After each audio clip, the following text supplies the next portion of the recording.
Herkese salamlar, əziz 11-cilər. Biz bugün sizinlə OTK-nın 2023-cü ildə nəşr etdirdiyi sınaq kitabçasında olan deməli sualların izahına baxırıq. Gəlin başlayaq. Deməli ilk sual deyir, hansı cümlələr eyni məzmundadır və tərkibindəki bütün sözlər digər cümlədəki sözlərlə yaxın mənalıdır. Gəlin bu sualda ən yaxşısı elə variantlarımız üzərində gedək. A bəndinə baxaq. 2 ilə 3 deyir, yalan acizlərin intiqamıdır, şər acizlərin iftirasıdır. Görürük ki, burada məsəl üçün intiqam sözü ilə iftira sözləri bir-biri ilə yaxın mənalı deyil, cümlələr tam eyni məzmunda deyil. Həmçinin 2 dəfə təkrarlanan acizlərin sözü var hər iki cümlədə. Sonra B bəndində iftira cəsarətsizlərin qisasıdır, böhtan qorxaqların intiqamıdır. Baxaq, iftira və böhtan uyğun gəlir, düzdür. Cəsarətsiz, qorxaq uyğun gəlir, düzdür. Və qisasıdır, intiqamıdır, uyğun gəlir.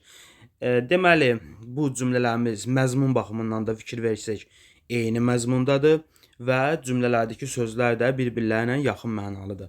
Yəni iftira, böhtan, cəsarətsiz, qorxaq və qisas, intiqam. Deməli, bu sualda cavabımız B bəndi olur. C-yə baxaq, 1-3, yenə də 1-də qisası sözü, 3-də isə iftira, qisasla iftira uyğun gəlməz, bunu çıxırıq. Sonra D bəndində 2 ilə 5 yalan, iftira, aciz, acizanə. Məsələn, acizanə yəni başqa bir sözdür, aciz başqadır. Bunlar yaxın mənalı deyirlər. Aciz sifətdir, acizanə zərfdir ümumiyyətlə. D-ni çıxırıq. Sonra Y bəndində isə 4 ilə 5 böhtan, iftira, qorxaqların acizanə. Yenə də qorxaqların və acizanə sözləri bir-biri ilə yaxın mənalı deyirlər. Tamam fərqli nitq hissələrinə aid olan sözlərdirlər də həmçinin.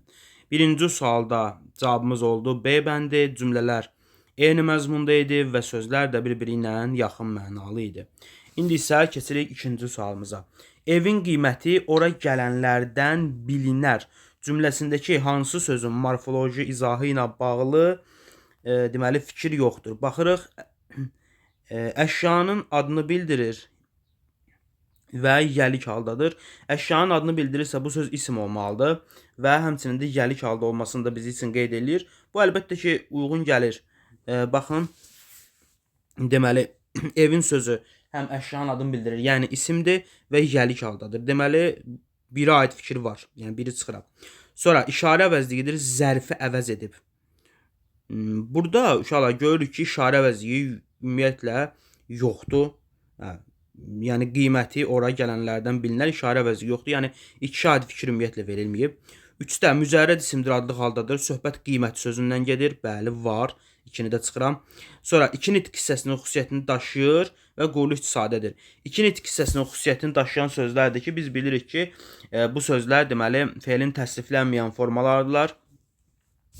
Və burada gələnlərdən sözü fe'li sifətdir. 2 nitq hissəsinin, yəni sifətin və fe'lin xüsusiyyətini daşıyır və qurulu işdə də sadədir. Bəli. Gəl sözün köküdür. Ən fe'li sifət şəkilçisidir, qrammatik, digərlərdə həmçinin qrammatikdir.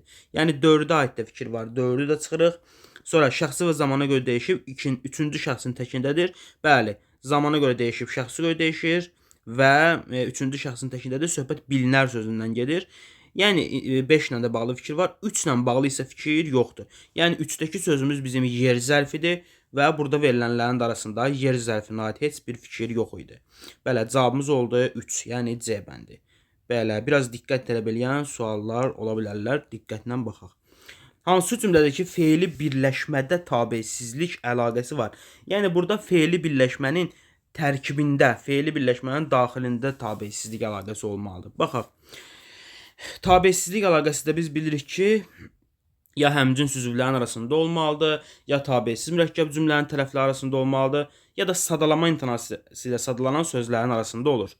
Keçmişi öyrənmək gələcəyi öyrənmək üçündür. Burada tabeçsizlik yoxdur. Kiçik yaxşılıqları unutma. Kiçik səhvləri unut. Burada deyək ki, tabeçsizlik əlaqəmiz bizim lap həmcins xəbərlərimizin arasında ola bilər, var, amma fe'li birləşmədə yoxdur. Yəni fe'li birləşmədə deyil bu tabesizlik əlaqəsi. Sonra pislik görməkdən yox, pislik etməkdən qorxmalıyıq. Burada da həmçinin fe'li birləşmənin tərkibində tabesizlik əlaqəsi yoxdur. Sonra eyni vaxtda oxumağı və işləməyi bacarmaq hamıya nəsib olmur. Gəlin bir dənə cümləni təhlil eləyək. Nəsib olmur xəbərimiz kimə? Hamıya. Nə? Eyni vaxtda oxumağı və işləməyi bacarmaq. Bu bizim cümləmizin mübtədasıdır və mübtədamız da məsdər tərkibi ilə ifadə olunub. Yəni başqa sözlə fe'li birləşmə ilə ifadə olunub bizim mübtədamız. Və bu fe'li birləşmənin də tərkibində oxumağı və işləməyi sözləri var. Və bu sözlər deməli tabesizlik əlaqəsində olan sözlərdirlər. Yəni hər ikisi nəyə aiddir? Bacarmağa aid olan sözlərdir. Deməli tabesizlik əlaqəsindədirlər. Düzdürmü? Düzdür. Burada yəni həmcins üzvlər falan yoxdur ya. Sadəcə olaraq fe'li birləşmənin daxilində, fe'li birləşmənin tərkibində, yəni eyni vaxtda oxumağı və işləməyi bacarmaq birləşməsinin tərkibində oxumağı və işləməyi sözləri bir-birinə tabesizlik əlaqəsində olan sözlərdirlər. Cavabımız oldu D bəndi.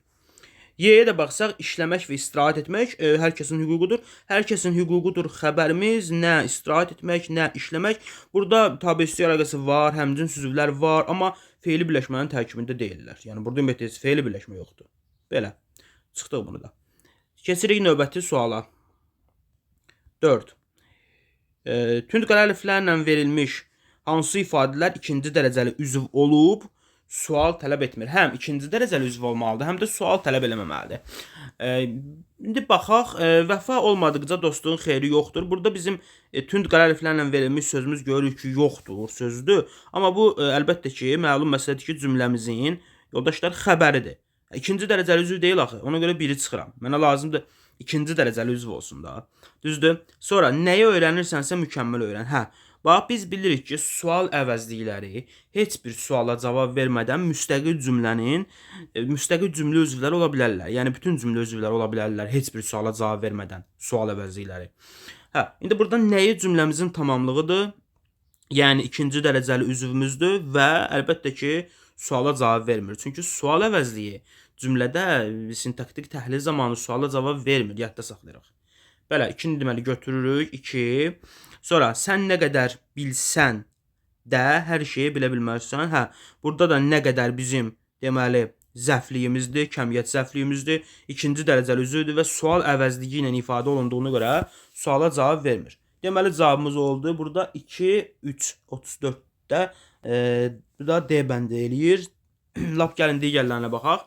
Kim öz uğuruna inanırsa, burada kim cümləmizin mübtədasıdır, ona görə ikinci dərəcəli üzv deyil, çıxıram. Və bir də 5-də hər kəs haraya gedəcəyini əvvəlcədən dəqiq bilməlidir.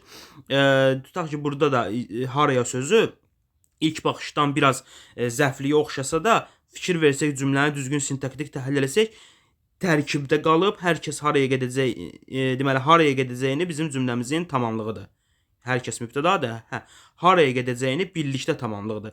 Yəni bu haraya sözü özü müstəqil bir ikinci dərəcəli üzv deyil. Ona görə də 5-i götürə bilmərəm. Cavabım oldu 2, 3 D bəndi. Sonra 5. Həmcins xəbərli cümlə olsun və bir də tərkibində həmcins üzv olmayan cümlə. Baxaq.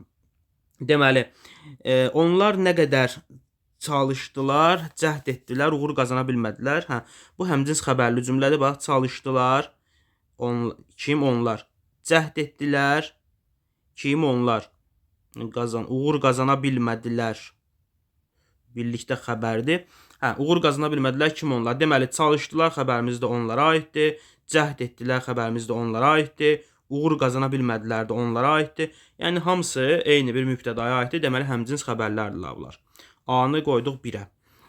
Sonra məhəbbətdə, sədaqət və dostluqda, bunu silək. Rahat görək. Aha.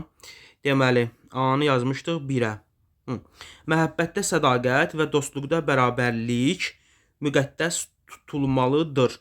Təhlil eləyək. Müqəddəs tutulmalıdır. Nə deyək ki, sədaqət, nə bərabərlik. Bizim cümləmizdə həmcins mübtəda var. Yəni heç birinə uyğun gəlmir də. Həmcins xəbərli deyil. Aydın məsələdir ki, həmcins xəbər yoxdur və tərkibində həmcins üzv olmayan, bu da uyğun gəlmir, çünki həmcins mübtəda var. Deməli mən B-ni heç birinə qoymuram. B-ni çıxdıq, B getdi. Sonra C-də uzaqgörənliyi və müdriklüyü olmayan insandan məsləhət istəmə. Təhlil edirəm. Məsləhət istəmə kimdən? İnsandan. Hansı insandan? Uzaqgörənliyi və müdriklüyü olmayan. Burada uşaqlar uzaqgörənliyi və müdriklüyü sözləri özləri müstəqil cümlə üzvü deyil. Çünki gördüyümüz kimi tərkibdə qalıb, yəni birlikdə bir cümlə üzvüdür. Birlikdə bir təyindir. Burada həmcins üzvün olmadığı cümlə kimi C-ni yazıram 2-yə. Sonra deməli 1-ə A yazmışdıq. 2-yə C yazmışdıq. Hə. D-də vətən anadır. Ana da vətəndir. Hə. Gəl təhlil eləyək. Anadır xəbərimiz nə? Vətən mübtədamız. Vətəndir xəbərimiz nə? Ana mübtədamız. Əlbəttə ki, yoldaşlar burada həmcins üzvün olmadığı cümlə kimi götürəcəyəm. Çünki görürsüz ki, yəni vətən, ana xəbərimiz, anadır xəbərimiz vətən mübtədasına, vətəndir xəbərimiz ana mübtədasına aiddir. Bu sadəcə tabesiz mürəkkəb cümlədir. Burada həmcins üzv filan yoxdur. Həmcins xəbər də yoxdur. Ona görə D-ni rahatlıqla 2-yə yazıram. Və Y-də isə çox yatmaq xəstəliyə səbəb olar, ömrü azaldar. Burada isə səbəb olar nə? Çox yatmaq mübtədamız, ömrü azaldar, nə? Çox yatmaq. Deməli, həm səbəb olar xəbərimiz çox yatmağa aiddir, həm azaldar xəbərimiz çox yatmağa aiddir. Biraz yenə səliqəsiz oldu. Deməli, həm səbəb olar xəbərimiz çox yatmaq mübtədasına, həm də azaldar xəbərimiz çox yatmaq mübtədasına aiddir. Hər iki xəbərimiz eyni mübtədaya aid olduğuna görə mən Y-ni də 1-ə rahatlıqla yazıram. Yəni, hər iki xəbərimiz eyni mübtədaya aiddir. Deməli, həmcins xəbər var. Bayaq da C-ni, D-ni bura yazmışdıq. 1-ə A-E, 2-yə C-dır. Cavabımız Y bəndində. Sonra 36-cı sual, daha bir diqqət tələb edən sual. Qonaqlara çox zövq verən qab-qacaqlar idi cümləsində hər hansı bir cümlə üzvünün əlavəsi ola biləcək ifadəni müəyyən edin. Burada ilk baxışda uşaqlara çox çətinlik çəkiblər bu sualda. Məsələn, tutaq ki, B bəndini yazırlar ki, gələnlərə deyə qonaqlaranın əlavəsi ola bilər də. Başa düşürəm və yaxud dəvət olunanlara qonaqlara sözünün əlavəsi ola bilər. Başa düşürəm bunları. Ancaq ki, indi gəlin biz sualımızın şərtinə bir daha baxaq. Bizə deyir, hər hansısa bir cümlə üzvünün əlavəsi ola biləcək. Ona görə də nə edək? Gəlin cümləni sintaktik təhlil edək. Deməli, qab-qacaqlar idi xəbərimiz. Nə? Qonaqlara daha çox zövq verən. Hə. İndi yoldaşlar, burada qonaqlara sözü hər hansısa bir cümlə üzvü deyil. Müstəqil bir cümlə üzvü deyil. Mən qonaqlaranın əlavəsi kimi gələnlərə yazdım lap tutaq ki. Axı bu qonaqlara müstəqil cümlə üzvü deyil. Orada tamamlıq deyil. Düzdürmü? Ona görə də bunları yazmaq olmaz. İndi gəlin baxaq. Burada bir dənə cavabımız C bəndində servizlər idi. Deməli, mən bunu xəbərin əlavəsi eləyə bilərəm. Və bura yaza bilərəm ki, servizlər idi rahatlıqla. Yəni, cavabımız C bəndidir. Bu C bəndindəki söz xəbərin əlavəsi ola bilər. Belə, başqa cür mümkün deyil. Dəvət olunanlara, gələnlərə, bunlar qonaqlara aiddir. Qonaqlara sözünün əlavəsi ola bilər. Amma qonaqlara müstəqil cümlə üzvü deyil deyə cavabım deyil. Sonra dadlı yeməklər ümumiyyətlə uyğun gəlmir burada məzmundan. Dadlı yeməklər heç bir sözə aid ola bilməz. Əlavə kimi. Xoş gələn. Bu da həmçinin zövq verənin deyək ki, əlavəsi ola bilər. Amma zövq verən özü müstəqil cümlə üzvü deyil. Bizim mübtədamız qonaqlara daha çox zövq verəndir. Ona görə A-nı çıxırıq. Bircə dənə C bəndindəki servizlər sözü xəbərin, yəni hər hansısa bir müstəqil cümlə üzvünün əlavəsi ola bilər. Cavabım C bəndi. 37. Durğu şairləri buraxılıb. Biz bunları deməli, xitab və ara sözlərə aid bir sualdır. Bizdən uyğun fikirləri istəyir, doğru fikirləri. Baxaq.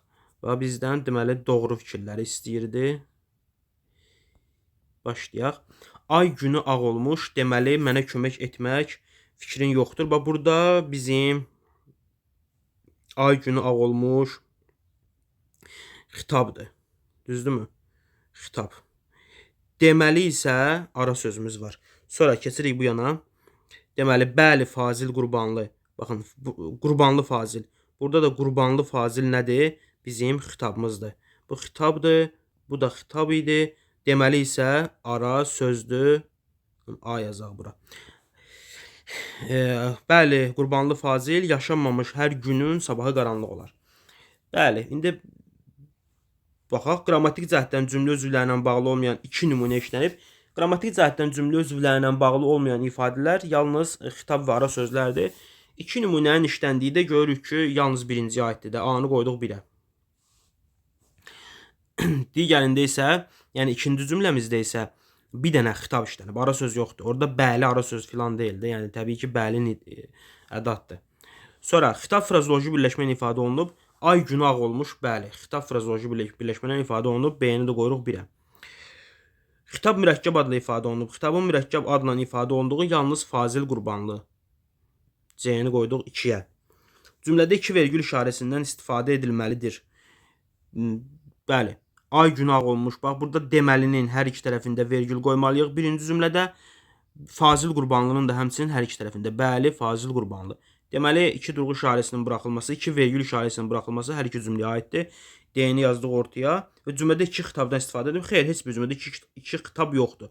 Hər bir cümlədə bircə dənə xitab var idi. Cavabımız nə oldu?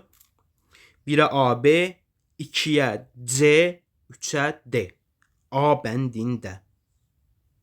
Keçdik növbəti suala. Hansı durğu işarəsindən yalnız bir dəfə istifadə olunmalıdır?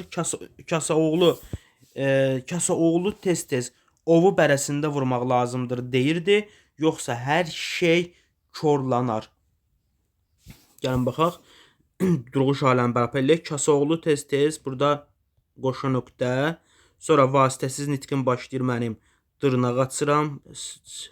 Səliqənən eləyək. Qoşa nöqtə, ovu bərəsində vurmaq, buradan bir dırnaq açılır. Vurmaq lazımdır deyirdi. Deməli, deyirdi, yoxsa burada deyirdi.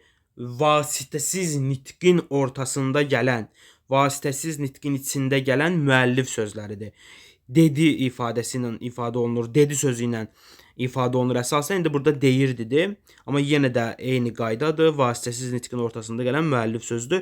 Qaydamız da belədir ki, hər iki tərəfində vergül tire qoyulur. Vergül tire, vergül tire. Sonra yoxsa hər şey korlanar. Burada da bir dənə korlanardan sonra da dırnağı bağlayırıq. İndi baxaq, qoşa nöqtə, nöqtə və qoşa nöqtə, axırda nöqtə qoymalıyıq. Cavabımız nöqtə, qoşa nöqtə. Cavabımız elə A bəndində. Nöqtədən və qoşa nöqtədən bir dəfə istifadə olundu. Görürsünüz. Sonra davam eləyək. Vergül, vergül 2 dənədir. Bunu çıxırıq. Qoşa nöqtə, vergül, vergül 2 dənədir. D-də də vergül var, vergül 2 dənədir. Y-də tire var, tire 2 dənədir. Deyirdinin hər iki tərəfində tire olmalıdır. Belə 38, deməli bir dəqiqə 38 oldu A bəndi. Keçdik indi 39. Nümunələr əsasında klasteri tamamlayan fikirləri müəyyən edin. İnsan olmasaydı kainatda həyat da olmazdı. Qəzəbli insanın gözləri kordur, hərəkətləri məntiqsizdir. İndi bizdən hər iki nümunəyə aid fikir istəyir. Deyir, birdən çox qrammatik əsası var. Biz artıq görürük ki, cümləyə bir sintaktik təhlil eləməyimiz yaxşı olar. İndi gəlin baxaq. Deməli, insan olmasaydı kainatda həyat da olmazdı. Gəlin birə baxaq elə. Sonra təhlil edərik lazım olsa. Nəsə, birdədir ki, cümlələri təşkil edən komponentlərdən biri digərinin aslıdır. Deməli, tabeli mürəkkəb cümlə olmalıdır. Baxın, insan olmasaydı, bax, birinci cümləmiz sa var burada, bax. Sa var, sa. Deməli, sa varsa, bu birinci cümləmiz tabeli mürəkkəb cümlədir. İkinci cümləmiz isə deyir ki, bizə qəzəbli insanın gözləri kordur. Kordur xəbərimiz, nə insanın gözləri, məntiqsizdir xəbərimiz, nə hərəkətləri.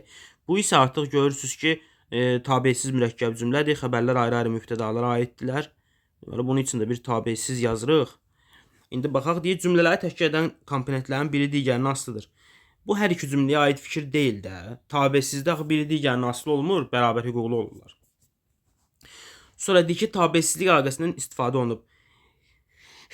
Bu hər ikisinə aid fikirdir. Çünki birinci cümlədə də kainat və həyat sözləri həmcins mübtədalar kimi həmcins mübtədalardılar və həmcins üzvlərin də arasında tabeçilik əlaqəsi var. İkinci cümləmiz isə zaten tabesiz mürəkkəb cümlədə tərəflərin arasında tabeçilik əlaqəsi var. Deməli 2 ortaqdır. Sonra 3. Məna və qrammatik cəhətdən bir neçə sadə cümlənin birləşməsindən yaranıb. Hər ikisi mürəkkəb cümlədir. Ona görə də bunu doğru fikir kimi götürürəm. 4-də komponentləri bağlayıcı ilə əlaqələnib. Bunu biz birinci cümləyə aid eləməyək yoldaşlar. Çünki burada düzdür dağlar var. Bax diqqətli olaq. Dağlar var. Bağlayıcı var. Məsələn, var bağlayıcımız düzdür. Ancaq ki bu bağlayıcı burada komponentləri, yəni ümumiyyətlə mürəkkəb cümlənin tərəflərini əlaqələndirməyib. O işi görmür orada. Burada birinci cümlədə mürəkkəb cümlənin tərəflərini əlaqələndirən sadır. Olmaz sa. Bu sa. Ona görə də 4 hər ikisi üçün ortaq deyil.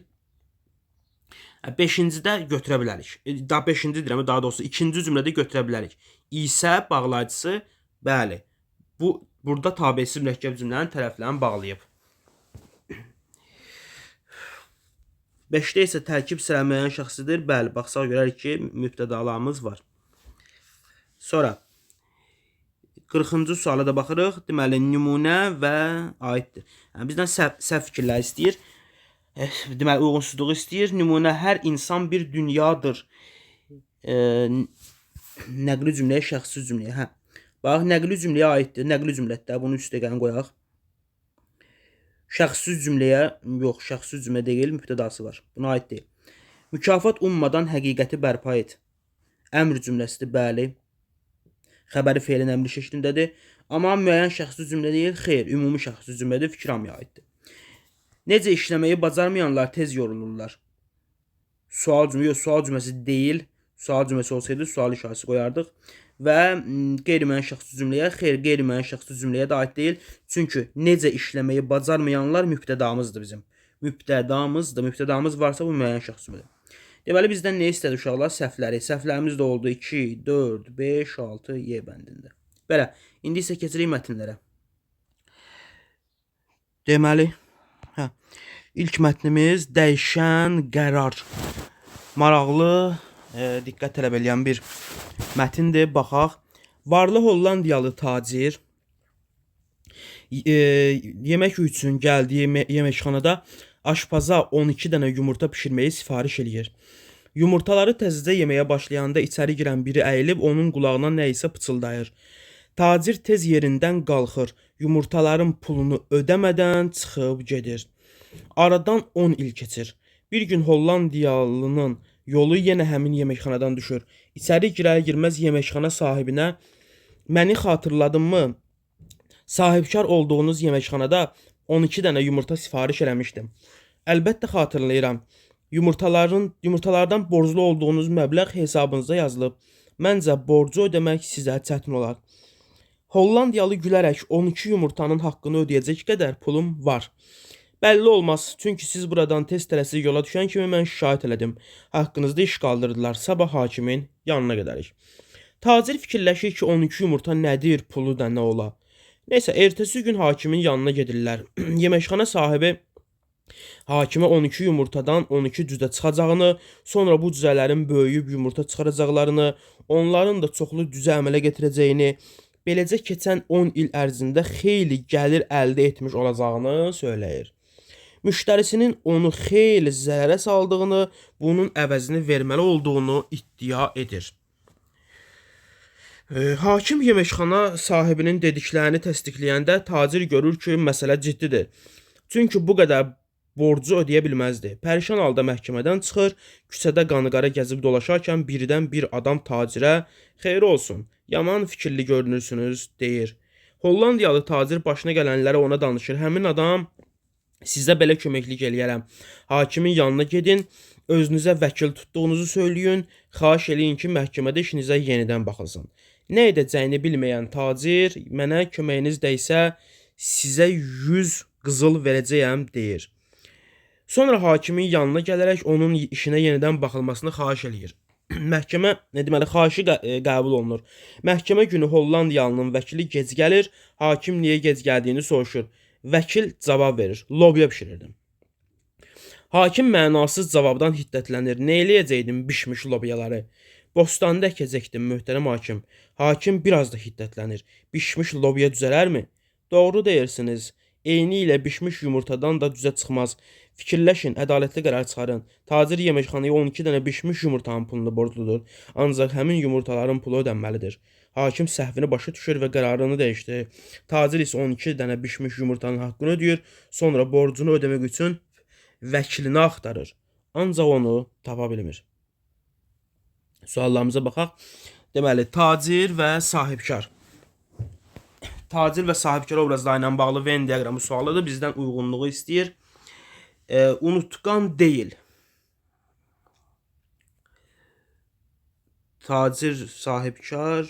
Burada əlbəttə ki, hər ikisinə aid eləməliyik biz bu fikri. Çünki tacir də 12 yumurtanın pulunu borclu olduğunu unutmamışdı. Sahibkar da həmin bu borcu unutmamışdı. A-nı yazırıq deməli ortaya hər ikisi üçün. Yəni 3-ə.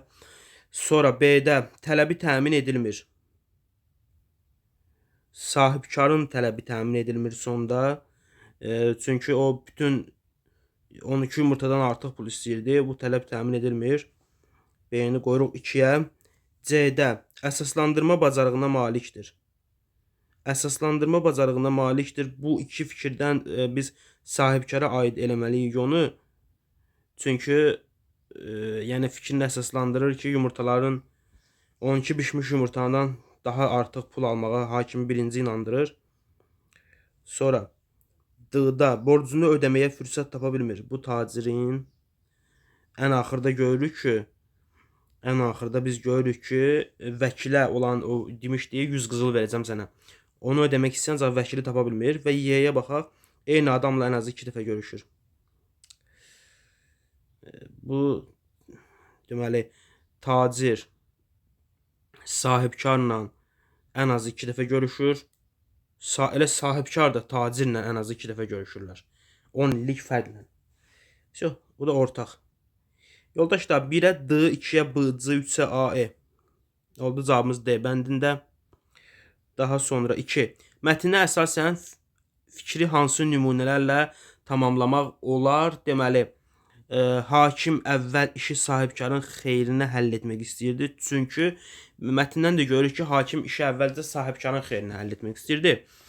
Çünki tacirə qarşı qərəzli idi. Xeyr, sadəcə olaraq təcrübəsiz idi də, belə deyək də, təcrübəsizlik eləyirdi hakim də. Ədalətsiz idi, yox bu da ədalətsizlikdən deyildi, sadəcə yenə də deyirəm təcrübəsizliyindən idi.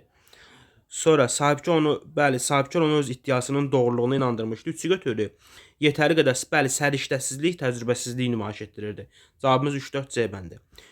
5-də isə bişmiş məhsulların çoxalma üçün yararlı olmadığını bilmirdi. Xeyr, bilirdi.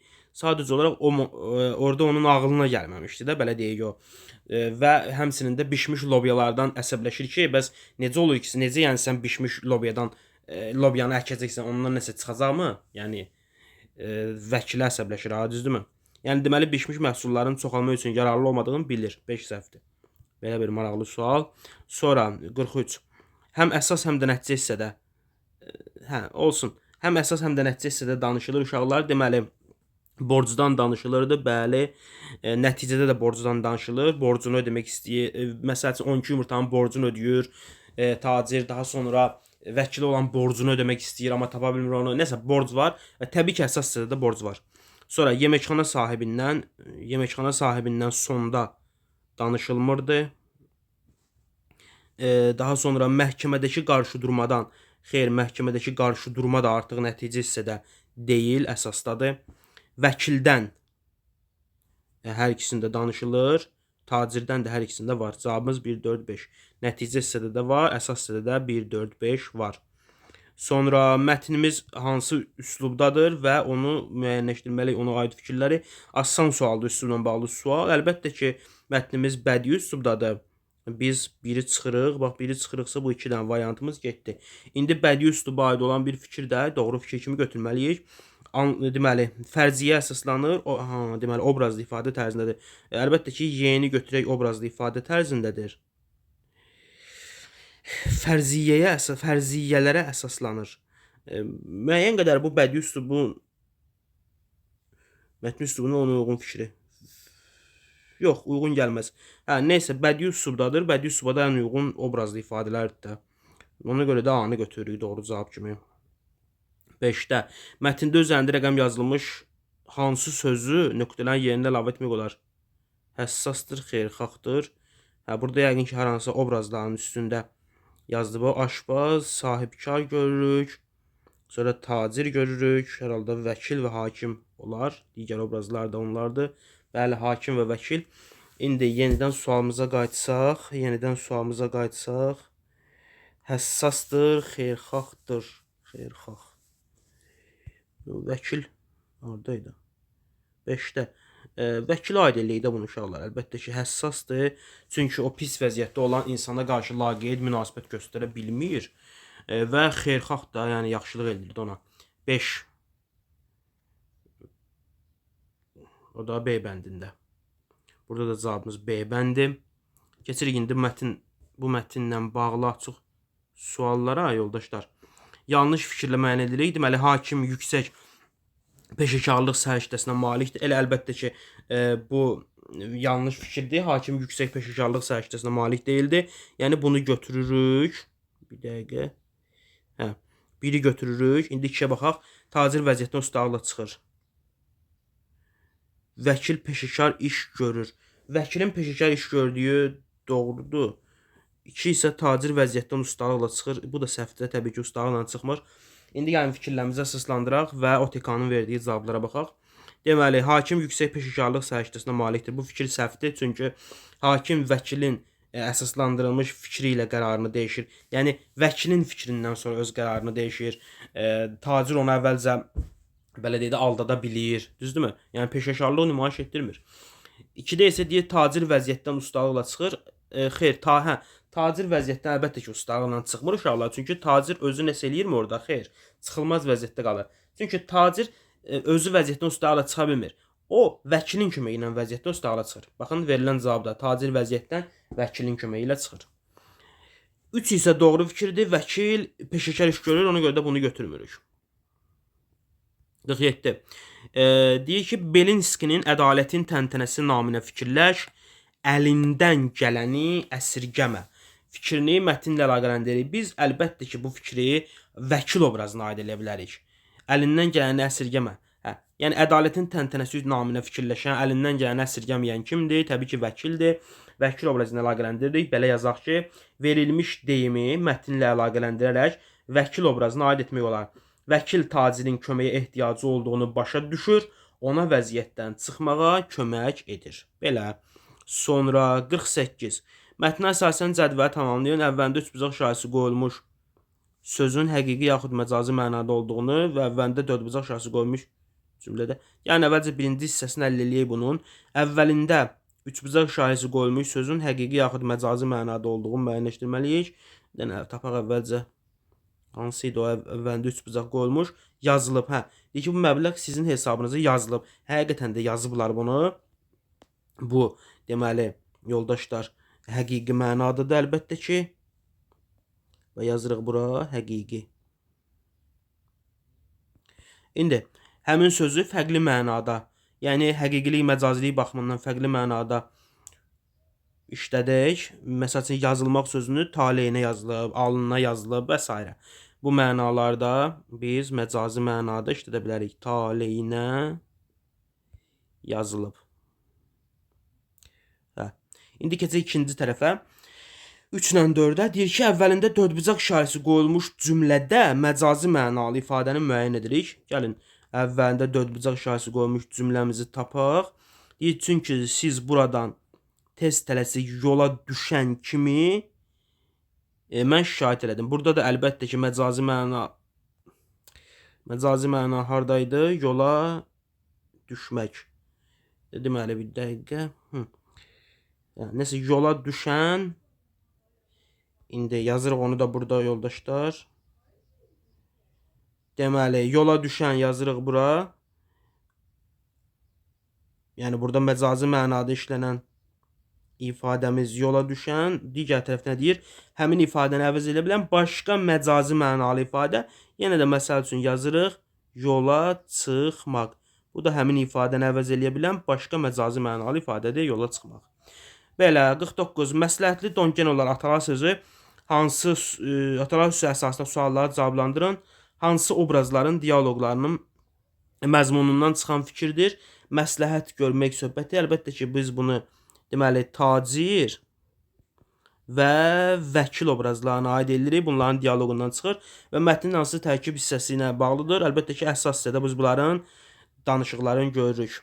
50-də isə çərçivə daxilində mətnin üslubu cəhətdən əsas mətndən fərqləndiririk. İtaliyada mütəxəssislər elektron beşik istehsal etmişlər. Uşaq ağlayan kimi beşiyə quraşdırılmış cihaz işə düşərək onu yırğalayır. Körpə sakitləşəndə cihaz dayanır. Deməli, burada bizim bu mətnimiz əlbəttə ki, yoldaşlar, publistik üslubdadır. Biz indi publistik üsluba aid fikirlər yazırıq. Təbii ki, əsas mətnimiz bədiidir. Bu çərçivə daxilindəki isə publistikdir. Publistikə aid indi fikirlər yazırıq. Məsələn, yazırıq ki, kütləvilik, daha mən yazmıram, ifadə edirəm. Kütləvilik, analitik şərh, informativ, sözün informativ funksiyasından istifadə və s. İlk mətnimiz yoldaşlar bu idi. İndi digər mətnimiz isə bu daha diqqət tələb edən bir mətindir. Pigmalion effekti. Deməli, Pigmalion effekti adlı mətnimizlə davam edirik. Diqqət tələb edən mətindir, oxuyaq. Pigmalion effekti adı qədim bir mifdən götürülmüşdür. Pigmalion effekti adlandırılan araşdırma ətrafımızdakı insanların bizimlə bağlı düşüncə və davranışlarının uğur qazanmaqda bizə necə təsir göstərdiyindən bəhs edir. Deməli, ətrafdakı insanların bizimlə bağlı düşüncələrinin bizə də təsir etdiyindən, yəni bizim uğurlarımıza da təsirindən bəhs edir. Bu nəzəriyyədə iddia edilir ki, insan bir müddətdən sonra başqalarının ondan gözləntilərinə uyğun davranmağa başlayır. Başqaları haqqında düşündüyümüz şeylər onlara qarşı davranışlarımıza təsir edir və davranışlarımız da qarşımızdakı insanın şuur altına yerləşir. Beləliklə, bir müddət sonra gözləntilərimiz həqiqətə çevrilir. Gəlin məsələni daha dərin araşdıraq. Nəzəriyyə elmi araşdırmalarla sübut edir ki, müsbət münasibət və düzgün istiqamətləndirmə ilə qarşılaşan bütün insanlar nailiyyət və uğur əldə edə bilərlər.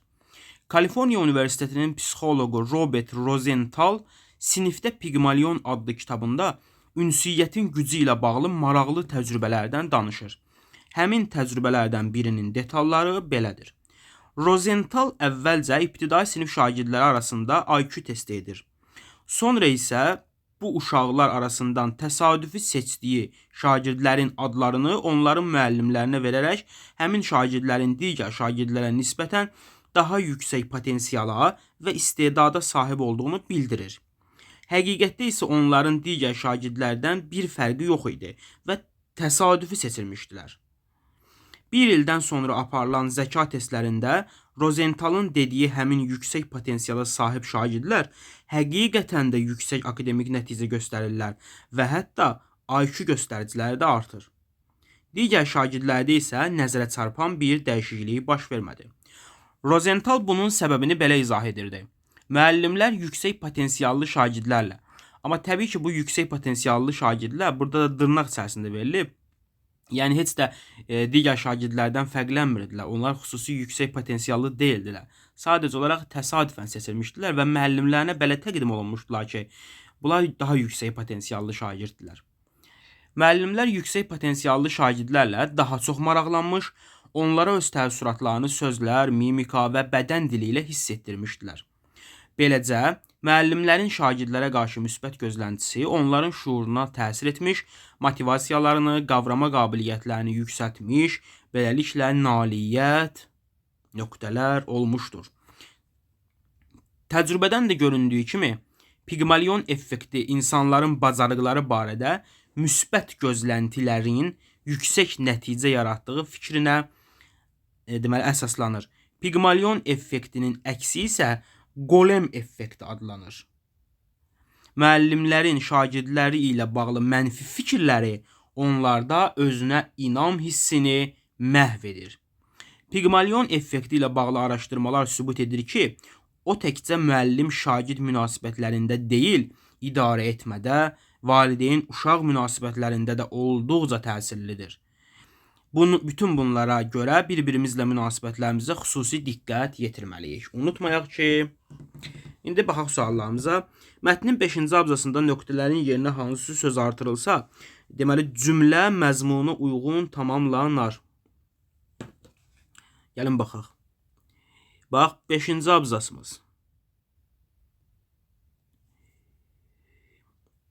Bu hissədə deyir, beləcə müəllimlərin şagirdlərə qarşı müsbət gözləntisi onların şuuruna təsir etmiş, motivasiyalarını, qavrama qabiliyyətlərini yüksəltmiş, beləliklə nailiyyət əlbəttə ki labid olmuşdu və qaçılmaz olmuşdu.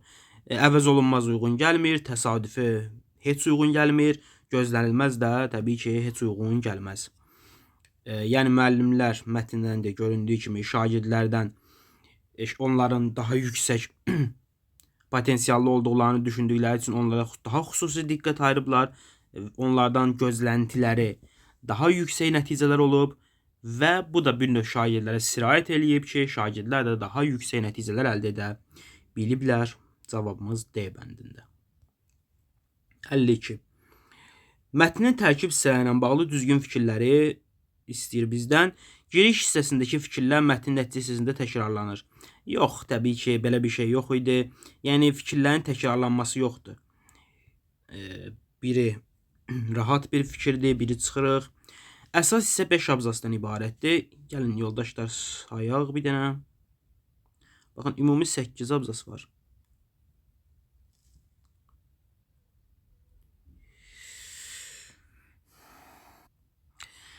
Biz bilirik ki, mətnlərimizdə bizim əsasən mətnin 1-ci abzası giriş hissə olur, sonuncu abzası nəticə hissə. Ortada qalan abzaslar isə əsas hissəni təşkil edir. Bu 99%, 95% belədir. Amma xüsusən də 11-ci sinif buraxılış mətnlərində bəzən bir qədər fərqli ola bilər. Yəni ola bilər ki, ilk bir neçə abzas mətnimizin giriş hissəsi olsun və yaxud sonda bir neçə abzas mətnimizin nəticə hissəsi olsun. Yəni heç də həmişə deməli 1-ci abzas girişdir, sonuncu abzas nəticədir. Biz bunu tam əminliklə deyə bilmərik. Xüsusilə də 11-ci sinif mətnlərində. 9-cu sinifdə bu görünmür. 9-cu sinifdə elə 1-ci abzas girişdir, sonuncu abzas nəticədir. Yenə də bunu daha dəqiq müəyyənləşdirmək üçün biz əlbəttə ki məzmuna baxmalıyıq. Diqqətlə siz məzmuna baxsaz, bir də oxusaz görərsiniz ki, burada bax bu ilk 2 abzas mətnimizin giriş hissəsidir. Yəni Pigmalion effekti haqqında ümumi bir məlumat verilir. Əsas hissələri isə, əsas hadisələr isə məhz 3-cü abzasdan başlayır danışmağa. Deməli, mətnimiz 1-ci və 2-ci abzasları giriş hissədir, 8-ci abzasımız nəticədir. Ortada qalan hissələr, yəni 3, 4, 5, 6 və 7 mətnimizin əsas hissəsini təşkil edir. Yəni həqiqətən də 5 abzas. 2 doğrudur. 3. Nəticə isə 1 abzasdan ibarətdir. Bəli, yalnız 8-ci abzas, cavab 2, 3, B bəndi. 4-də də deyir, əsas hissənin 1-ci abzası çıxarılsa məzmuna ciddi təsir göstərməz. Əsas hissənin 1-ci abzasını çıxaranda məzmuna ciddi təsir göstərər. Gəlin, sübut edək fikrimizi. Təsəvvür edin ki, əsas hissənin 1-ci abzası, yəni bu 3-cü abzas yoxdur. Biz birbaşa 4-cü abzasdan başlayanda, axı burada 3-cü abzasda bizə deyirdi, həmin təcrübələrdən birinin detalları belədir, o detallardan danışır. Biz bu fikirləri demədən birbaşa detallara keçəndə anlaşılmazlıq olar, düzdürmü? Belə, cavabımız oldu 2, 3, B bəndi. 53. Üzərində rəqəm yazılmış sözlərin şərhinə. Gəlin bir dənə üzərində rəqəm yazılmış sözlərimizə baxaq, yoldaşlar. Deməli, tapaq. Potensial və istedad sözləridir. Hər ikisi elə buradadır. Daha yüksək potensiala və istedada sahib olduğunu bildirir. Olsun. Gəlin, indi baxaq. Deməli, birdə deyir ki, realizə olunmuş enerji, qüvvə, ağıl. Potensial. Sonra bu potensial sözünün izahıdır. Fitri qabiliyyət bir şey tez... Deməli, fitri qabiliyyət istedad olar. Bir şey tez bu da 2-yə gedir. 1-ə A, 2-yə B. Davam eləyək. Bu və ya digər davranışı stimullaşdıran səbəb heç biri deyil. Bir işə sövq edən həvəsləndirici amil bu motivasiyadır. Bu da yox. İş görmə qabiliyyəti təcrübə. Bu da heç uyğun gəlməz. Yəni D ilə E baxın rahatlı olaraq çıxsaq, D ilə Y-dəki fikirlər elə cavabımız qalır C bəndi. Bəli, biri A-dır, 2-yə B-dir, cavab C bəndi. Sonra 54. Mətnə əsasən bu nəticələrə gəlmək olar. Uşaqların gələcək davranışı onlara göstərilən münasibətdən asılıdır. Bəli, zaten mətn bizə bundan danışır. Mətn bizə bundan danışırdı. Sonra müsbət münasibətlər uğurlu cəmiyyətə yol aça bilər. Bəli, elə mətn bax 1 ilə 2-dən danışır. Cavabımız A bəndi. O birislərə də baxaq. İnsan öz uğursuzluqlarında günahkar deyil, xeyr. Biz həmişə başqaları tərəfindən idarə olunuruq, yox. Yəni bu da təbii ki, yox. İnsan başqalarından aslı və zəif varlıqdır. Bu da əlbəttə ki, yox. Cavabımız A bəndə oldu. Sonra 55. Sizin çərçivədə verilmiş fikir, baxaq, siz özünüzü necə görürsünüzsə, ətrafınız, bu biraz diqqət tələb edən çətin sualdır deyə bilərik. Yəni variantlar yaxındır bir-birinə. Siz özünüzü necə görürsünüzsə, ətrafınızı ona uyğun ismarıcılar ötürürsünüz. Ətrafınızdakılar da sizinlə bu ismarıcı uyğun rəftar edirlər. Burada mətndəki fikirlərdən fərqli, mətnin məzmunu uyğunlaşmır, üslubu cəhətdən mətn uyğun deyil. Deməli, bax, buradakı fikri oxuyub diqqətlə bir başa düşək nə deyir. Burada bizim mətndə deyir ki, başqalarının münasibəti bizim nəticələrimizə təsir edir, uğurlarımıza təsir edə bilir. Amma burada isə deyir ki, siz özünüzü necə görürsünüzsə, ətrafınıza ona uyğun ismarıcılar götürürsünüz. Burada artıq insanın özü-özünə münasibəti, özü-özünü necə görməsi ilə danışılır. Bu fikir mətndə yoxdur, düzdürmü? Mətndə bu fikir haqqında danışılmır. Ona görə də ən uyğun gələn B bəndidir. Mətni genişləndirə bilən əlavə fikirdir. Amma mətndən əlavə fikirdir, ya, mətndə olmayan bir fikirdir. İndi cavab budur. Gəlin digərlərinə baxaq. Mətnin məzmunu ümumiləşdir. Bu mətn ümumiyyətlə məzmununa uyğun gəlmir. Mətndə bundan danışılmır, dediyimiz kimi. Sonra mətnin məzmunu ilə uyğunlaşmır. Düzdür, mətndə bundan danışılmır, amma biri var, mətnin məzmunu ilə ziddiyyət təşkil etmək, tamamilə uyğunlaşmamaq da deyil. Elə uşaqları ən çox çaşdıran, baxın, bu C bəndidir. Ən çox, nə bilim, səhv edilən, yazılan cavablardan biri də C bəndidir, amma cavab C deyil, uşaqlar, B bəndidir. Mətnin məzmunu uyğunlaşmır, başa düşdük, düzdür, mətndə tam olaraq bu məsələdən danışılmır. Amma daha uyğun cavab mətni genişləndirə bilən əlavə fikirdir. Və verdikləri cavab da OTK-nın DİM-in də verdiyi cavab məsələ B-dir. Mətndəki fikirlərdən fərqlənmir, yox, fərqlənir, üslubu cəhətdən uyğun deyil, üslubu cəhətdən uyğundur, hamısı publisistikdir. Belə, cavabımız burada B oldu. 56. Mətndə tünqələr hərflərlə verilmiş cümlə əsasında, gəlin cümləyə baxaq, yoldaşlar, deyir ki, bizə Kaliforniya Universitetinin psixoloqu Robert Rosenthal sinifdə Pigmalion adlı kitabında ünsiyyətin gücü ilə bağlı maraqlı bir deməli təcrübədən danışır. İndi bu fərziyyədir yoxsa faktdır? Fakt da əlbəttə ki, bu adam bunu eləyib də, düzdürmü? Bu işi görüb də adam. Bu faktdır. İndi fikrimizin əsaslandırılmasını da biz belə qeyd yaza bilərik ki, çünki həyatda olmuş hadisədən danışılır. Bu qədər sadə, yəni mətnə əsasən faktdır. Yəni həqiqətən də bu adamın gördüyü işdən danışılır da, bu faktdır. 57. Deməli, mətndəki əsas fikri ifadə edən nümunə yazırıq və yaxud atalar söz yazırıq. Mətnin yenə də məzmunu bir qədər dolaşdırıcıdır, amma başqalarının münasibəti, yəni bizim uğurlarımıza təsir eləyir və yaxud bizim başqalarına olan münasibətimiz onların həyatına, onların uğuruna təsir eləyir. Bu məzmunda idi mətnimiz. Gəlin, burada verilən cavablara baxaq. İnsanlara münasibət onların taleyini müəyyən edir. Belə. Bu kimi fikir yazmaq elə bəsdir, verdikləri cavab da budur. 58 mətndə çərçivə daxilində vermiş söz dərin söz idi, uşaqlar. Bir də qaydaq, səhv verməmsə poetik idi. Deyir, daha dərin araşdıraq. Dərin araşdıraq. Əlbəttə ki, poetikdir. İndi bizdən nə istəyir? Burada siz poetik yazacaqsınız, üslubu. Sözün poetik funksiyada. Yox. Daha dərin, sözün poetik, dərin sözünün poetik funksiyada cümlədə işlədilməsi, məsəl üçün dərin, nə bilim, olsun müzakirə, dərin müzakirə və bir də nə deyir, sözün informativ funksiyada işlənməsi də, həqiqi mənada yəni işlənməsi də, məsələn, dərin quyu və s. yazırıq. Bu belə. Sonra keçdik, deməli, 59. Sillogizmlə nəticə hissə uyğun elə bir fikir yazın ki, sillogizmdə biz bilirik ki, baxın, sillogizmin mənası, mahiyyəti, şərti bundan ibarətdir ki, ilk 2 dənə hökm verilib bizə. Biz o ikisinə əsasən, bu 2 hökmə əsasən bir dənə nəticə çıxartmalıyıq. İkisinin, belə deyək də, biraz loru dildə belə deyək ki, bu verilən 2 dənə hökmü birləşdirib, onu sıxıb, onların ikisindən bir şey çıxartmalıyıq ortaya, yəni bir nəticə çıxartmalıyıq. Ətrafdakıların münasibəti insanların uğurlarına təsir edir.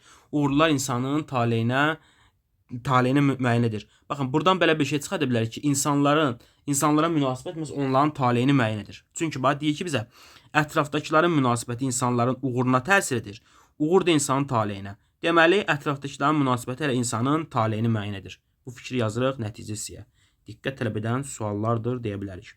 Və 60 mətnin tərkib hissələri. İndi burada yazırıq, rahat sualdır nisbətən. Yəqin ki, Pigmalion effekti nədir? Bu əlbəttə ki, mətnimizin giriş hissəsində idi. Girişdə soruşulurdu bizdən. Biz bura giriş yazırıq. Sonra bir-birimizə qarşı münasibəti niyə sağlam qurmalıyıq? Bu suala cavab mətnin sonunda idi. Yəni nəticə hissəsindədir. Və indi nə qalır 3-ün yerinə? Girişlə nəticəni yazmışıqsa, əlbəttə ki, əsas qalır da. 3-ə gərək əsas yazaq. 4-də də nə edək? Əsas hissəyə aid olan bir plan bəndi. Biz əsas hissəyə çox plan bəndi yaza bilərik. Məsələn, elə yazıram mən sinifdə Pigmalion effekti. Əsas hissədə məsələn danışılan məsələlərdən biri idi. Sinifdə Pigmalion effekti. Belə uşaqlar, növbəti sınaqlarda görüşərik. Sağ olun.